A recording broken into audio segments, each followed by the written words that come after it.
Welcome to another Kings of War 3rd Edition Battle Report. Campaign Game 3, Salamanders vs. Abyssals, 2,000 points. The scenario was plunder.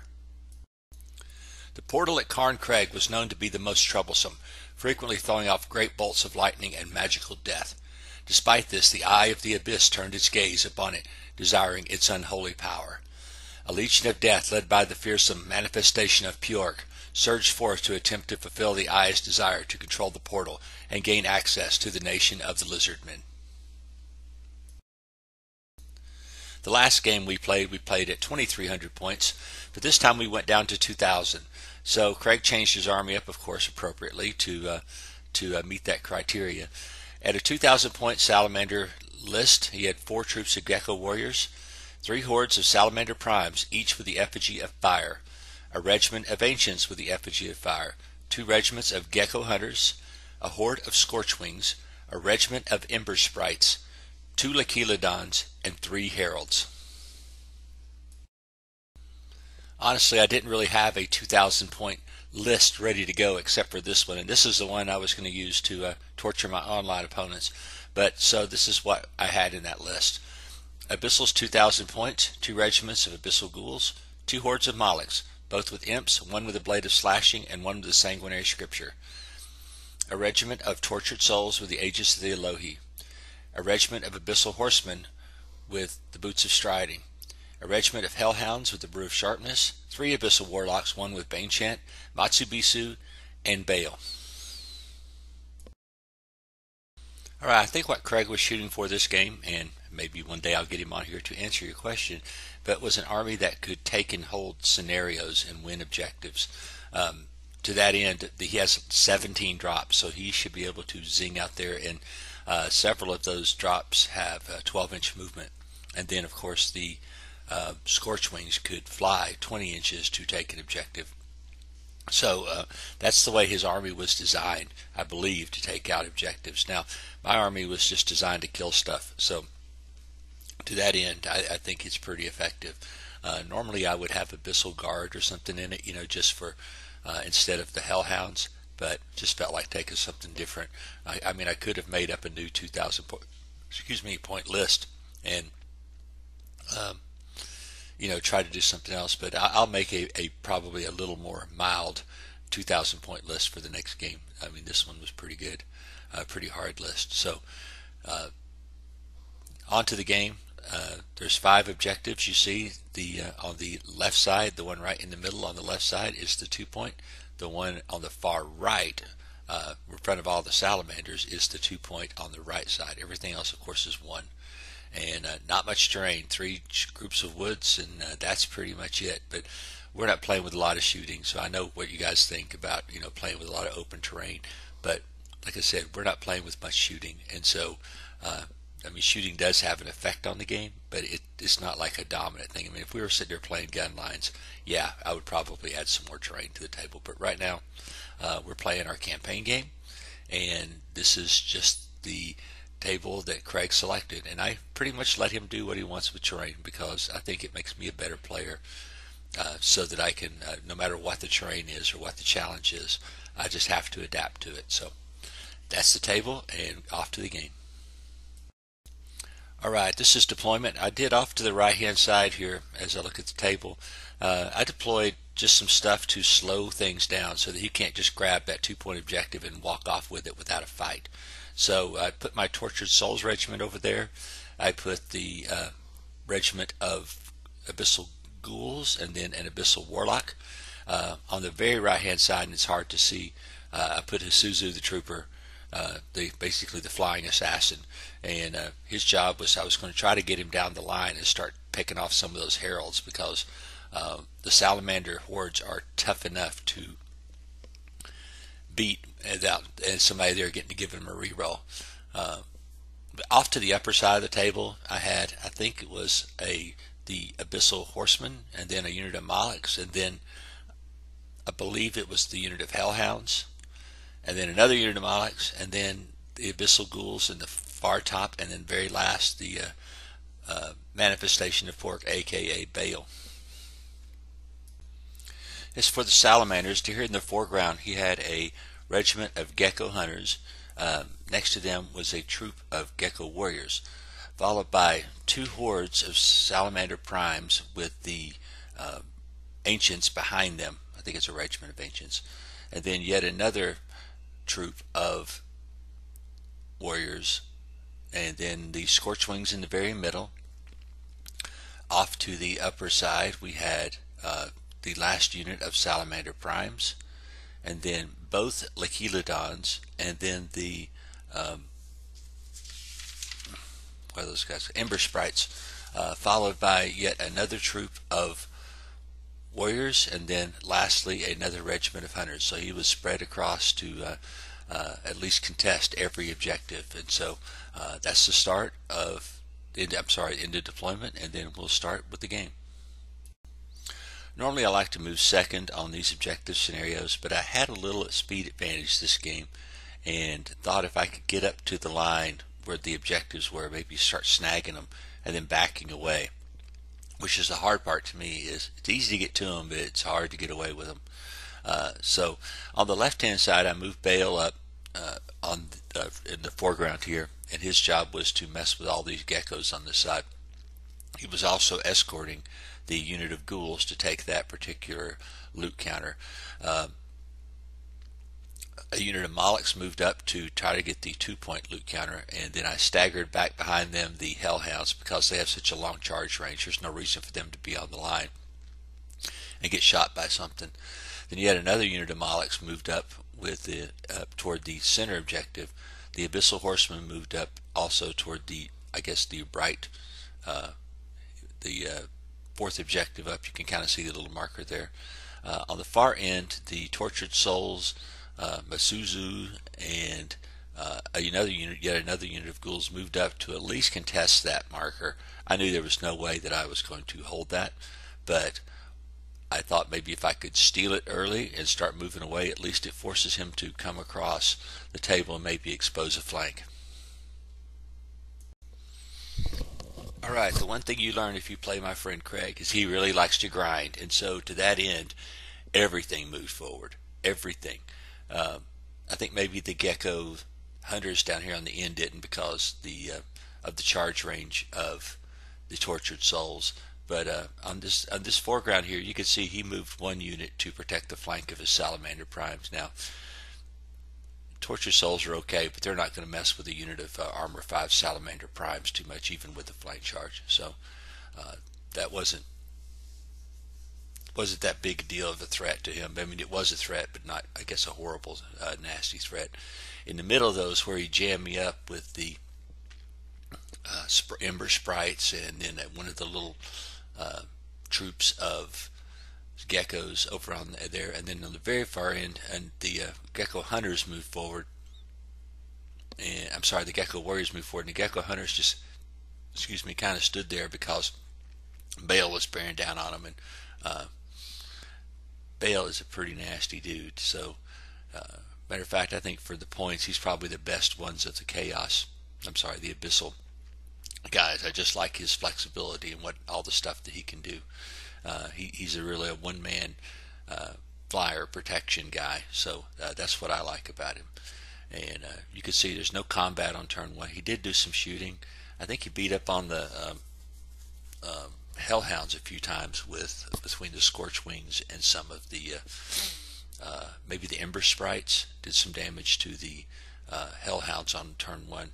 And Hellhounds, they don't like getting shot at. They're probably one of the few things in this army that can't sustain a whole lot of shooting.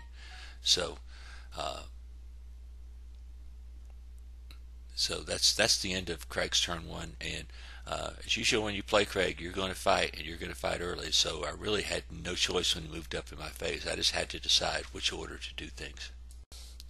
So on this end of the table, the Abyssal Ghouls and the Tortured Souls went ahead and destroyed a unit of Gecko hunters who were protecting the flank of that Salamander Prime unit. You can't see him, he's off camera, but the Abyssal Warlock had fired one of his spells and wavered that unit. It was crazy. I mean, it was just a fluke dice roll, and of course that looks really bad since I'm on his flank right now. Methuzu went ahead and charged his Gecko hunters, He wasn't as useful this game because Craig does not have a lot of characters. And some games I play, there'll be 4 or 5, sometimes 6 characters on the table, and he's really handy for cleaning them out.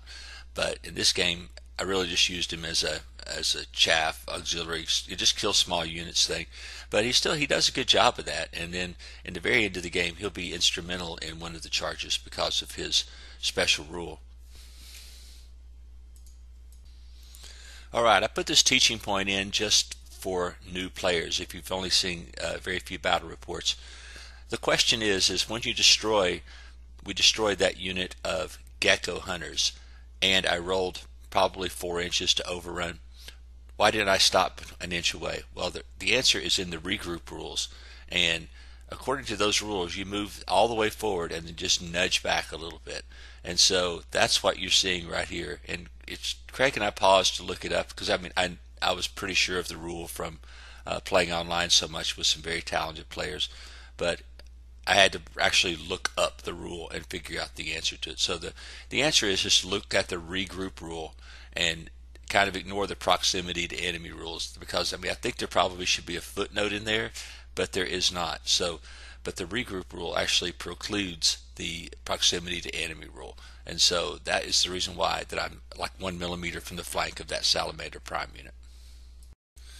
So on this end of the table, Bale went ahead and used his flying ability to move over, hop the edge of the woods there, and I think he threw a lightning bolt into the Scorch Wings, but that didn't do anything to him.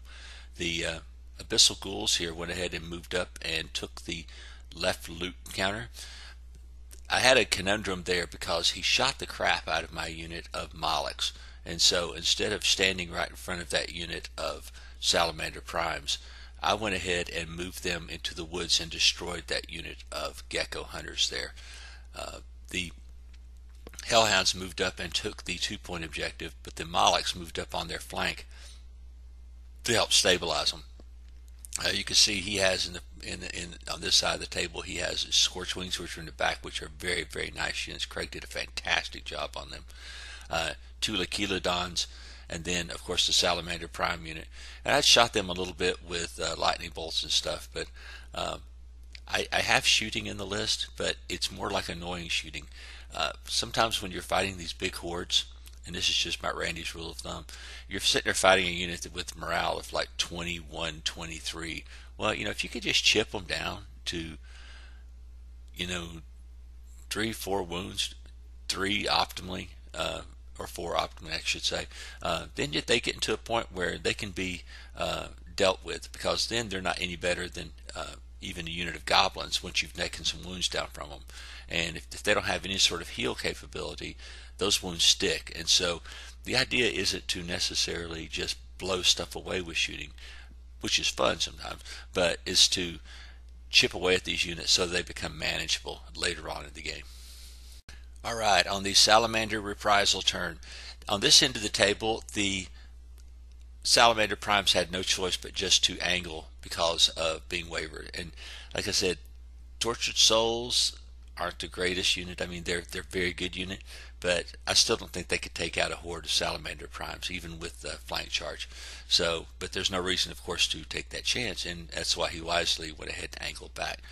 The Ghouls started backing away 2.5 inches a turn. Now, I think in retrospect, my best bet would have been to have kept my Warlock a little closer and used him as chaff, and just did a formation change. That way I could start moving off at 10 inches a turn. The 2.5 inch thing, it doesn't work. It's just you can't get far, even with everything, you can't get far enough away. So a little mistake on my part, but I didn't think I couldn't get the Warlock up there, or the Tortured Souls up close enough, I think, to keep them from getting around me and just pivoting into me, and then be able to charge. So in that case, I just backed up. He countercharged back into Methuzu, and of course did nothing, because he is really a bear to hit with Ensnare, and those guys hit on 5s and 6s. In the very middle, his Salamander Prime unit moved way up to contest that middle objective. The Ancients moved up to support them. One of his Gecko warrior units moved up to, chaff up my Abyssal Horsemen there in the middle. And I had next to the Abyssal Horseman, you can't see it because of the glare, but there's actually one of my Abyssal Warlocks just sitting right beside them as support. I try to keep the Warlocks, I mean, I think the Warlocks are probably one of the best choices in the whole Abyssal list, and usually I'll have 3 in my list. I wish sometimes I could have 6, but but the 3 I have seem to be perfectly sufficient for almost everything that I do. So as unit of Gecko Hunters went ahead and flank charged my Molochs, I really wasn't worried that much about them because, of course, I have regeneration. You'd have to cause a lot of wounds to actually mess with a bunch of Molochs like that. And he moved up one of his ASBs, and the idea was to keep him from having to clip that woods and be hindered on the charge on my Hellhounds. Also wisely, he moved the Lacheladon up, so it's only 1 inch away, so that I couldn't then double charge back into that unit in case the Hellhound survived. He's in a tight spot because Baal is back there, but Baal doesn't actually have an arc. I didn't angle him enough when I first moved up, and so he's kind of really got nothing to do this turn or next turn. So it's a pretty effective charge here because I believe the Hellhounds bite it.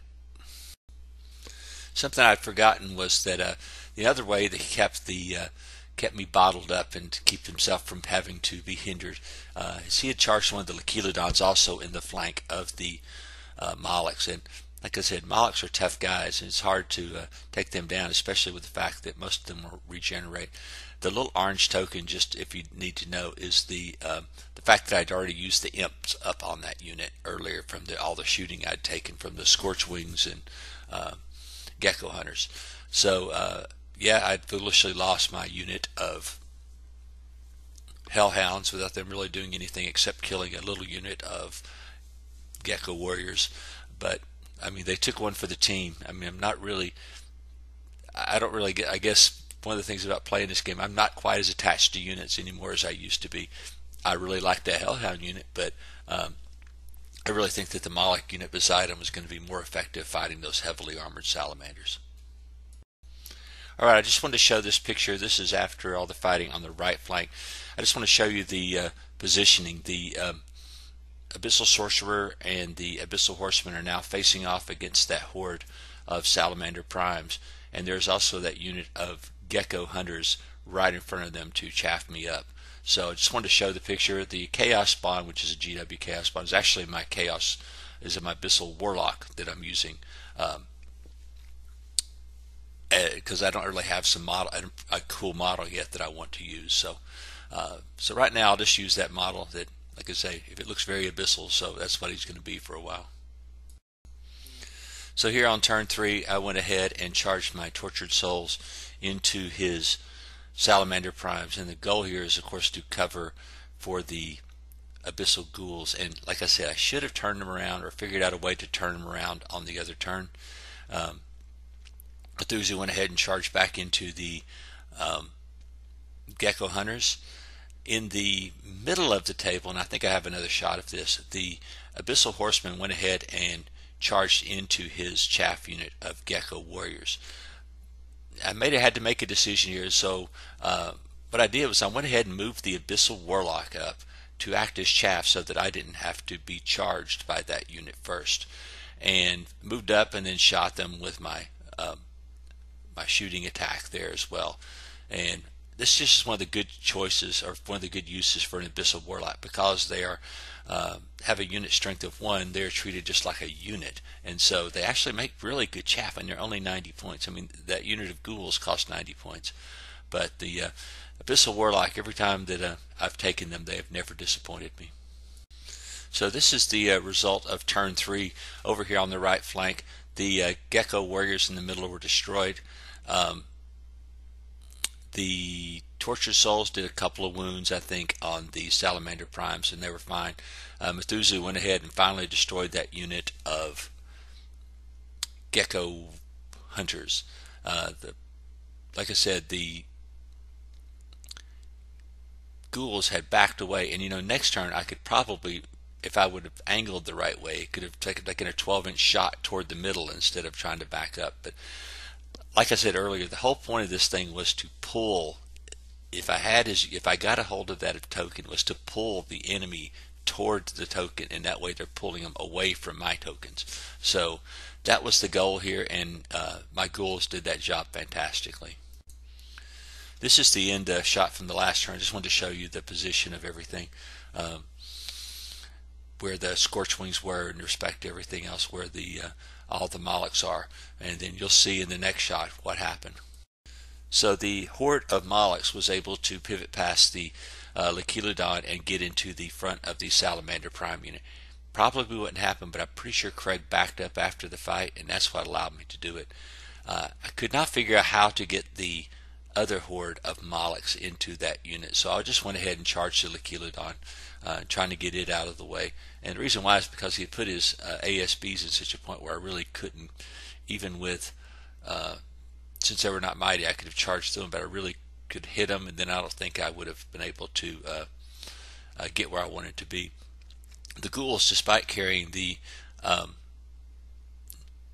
loot counter, went ahead and charged the gecko hunters in the flank, and the reason why is because I don't really respect them that much, but I don't like them in the rear, so that's why I went ahead and did that instead.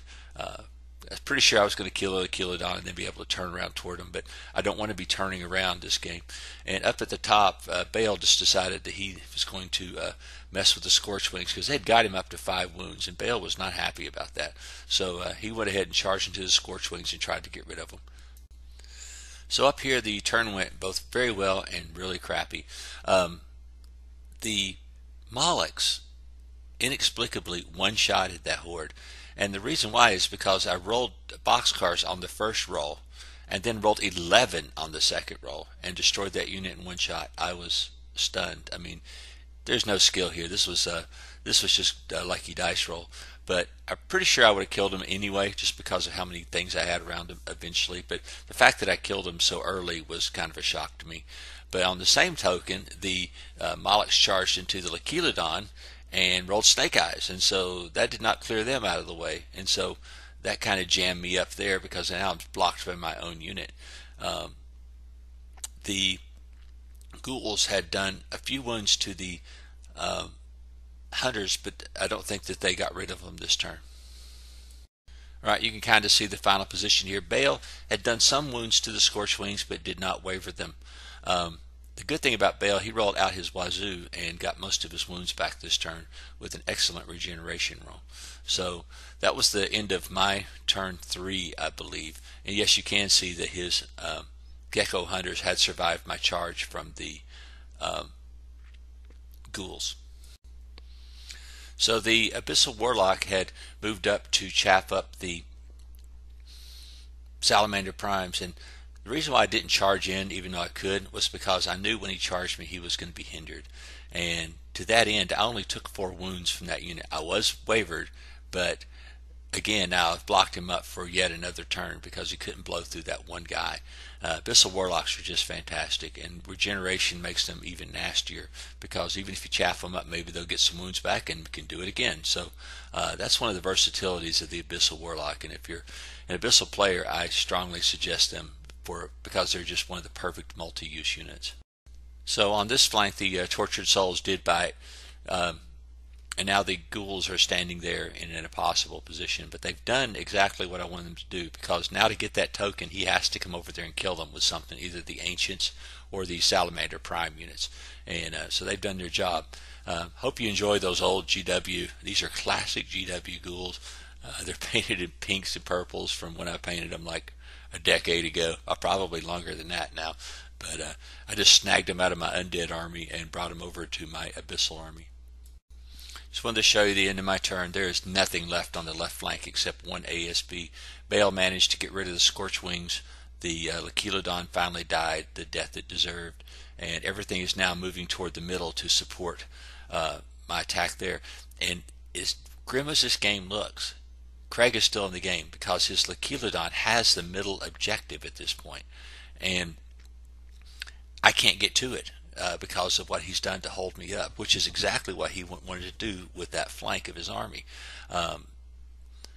Maybe my best bet next time would keep my Abyssal Horsemen over on that fast flank so that next time maybe they could exploit, but his plan has worked masterfully at this level because, like I said, I have 3 points, but I don't have the one I need to win. So that's a big problem for me, but I'm trying to move everything that direction to try to get that point back. So on this end of the table, he went ahead and charged the Lakiladon into the Abyssal Horseman, and the reason why is because there was no way he was getting away without getting killed by Baal or somebody else. And so he thought maybe if anything else he could get the token down here further away from my Molochs and stuff like that. It could get his Ancients down there to perhaps secure it on the next turn. And Baal and Methuselah went ahead and charged into the back of that Salamander Prime Horde. The Abyssal Warlock had survived yet another turn of being hit on. He was up to 7 wounds, and he died on the first roll, but he's inspiring. So he rolled it the second roll, and now he's wavered again, but he has Fury, so he gets to charge back in to help the against the Salamander Prime Horde. So the result of that fight was was Baal, Methuselah, and the Abyssal Warlock went ahead and destroyed that unit of Salamander Primes.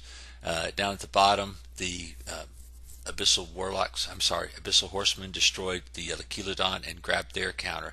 So now I had 4 counters and was probably going to take the 5th one as soon as the next turn came around. I mean, the best he could do is probably get the one that this next to the Abyssal Warlock, and he had the one on the other flank, and so that was the end of the game.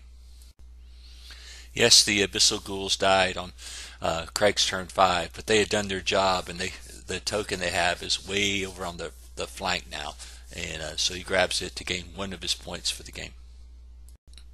So on turn 5, Craig went in and killed the Abyssal Warlock finally and stole his token, but there really was no point in turn 6 with the position I had with so many units around. His Ancients are tough guys, but they're not going to survive that action. So that was the end of the game.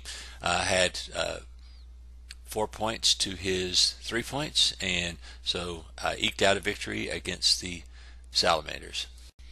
So in the after action review of this game, one of the things that you really learn is not to give up even if the game is not going your way. Craig did a really good job because I turned around on turn 5 and realized, or 4, and realized that hell, he had more objectives than I did, despite the fact that I basically destroyed his flank.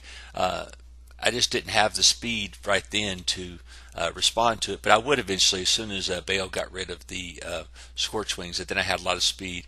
Methuselah cannot take objectives because he's an individual, as Craig eloquently pointed out to me when I charged him in the rear. And so it almost bit me in the tail end, concentrating on killing units so much instead of the objectives. But on the right flank, I did a really good job, I thought, of playing the loot game with him and moving as far away from his guys as possible to draw them over in that direction. So that's that part of the plan worked to perfection. As far as my list, I like the list. I think maybe I would get rid of the Hellhounds. Maybe I need to play them one more time. I've only used them a couple of times, and both times they've died horribly. But I'm so used to these regenerating guys like the Abyssal Horsemen and the Abyssal Guard and even the lower Abyssals that dealing with having a unit that's actually fragile for an Abyssal army. I think I would have been better off if I had 2 troops of them instead of having the big unit, because then they could have done some stuff and maybe cleared out some of those chaff units, which would have been great. So maybe what I'll do is I'll just divide them into a couple of troops and then go from there and try them again. The Brew of Sharpness, that's nice, but I mean, if I'm going to use them as chaff, I'm not going to do that again. So anyway, maybe I'll just divide those units up into a couple of little chaff units of Hellhounds to get rid of like his little units of Gecko Warriors that were holding me up most of the game. And then as far as the rest of it, I think it's pretty good. I really probably am going to kind of drop down the intensity of this list back to something that I'm more used to playing. I developed this list to play 2,000 points in some games where I needed all that firepower in order to win the game against some of the better players that I play online. But but I hadn't really made a 2,000 point list that was kind of more in the moderate range like Craig has been playing. So I am going to drop it back down to something more reasonable, and just to make our gameplay better in our campaign. Just about the campaign, finally the Abyssals broke the deadlock. The Salamanders had won the first game of the campaign, and then the Abyssals won the second, now the third. We'll just have to see how the fourth game goes. Probably this week. It's just so nice to be playing with models again. I'm sorry mine looks so crappy, but Abyssals aren't one of my primary armies, and I just have them painted up so that they look decent on the tabletop, for you guys to see some battle reports. And you can tell I've been snagging some of my old undead models from my army to bring in. But I do have some models coming up. I've got some Abyssal Horsemen ready to paint. Putting together some models for my Tortured Souls. The hardest part I'm having is the Abyssal Warlocks, because they have one model for it, and yeah, I'm going to get that one, but then what do I do for the other two? So I've just been proxying models in there like the Chaos Spawn and that old Slaanesh guy on the Lizard, and I think I even used my Broodmother from my Ratkin army as an Abyssal Warlock. So like I said, I haven't settled on a model for that right now, so that's why there's really nothing out there pretty to look at. So anyhow, well, until next time, then I hope that you guys enjoyed the battle report, and I hope that you learned something. Every game I play, I learn a slight little thing, and hopefully you'll enjoy the teaching point this game if you're a new player, because if you started in second, now you've jumped to third, that's not going to be distinctive to you. So take a second, look up the rules, and just to familiarize yourself with them, because it's a weird difference between second and third, and so that's just something you need to learn. So anyway, hope you enjoyed the report. Until next week. This episode has been sponsored by Dunlap Games. www.dunlapgames.net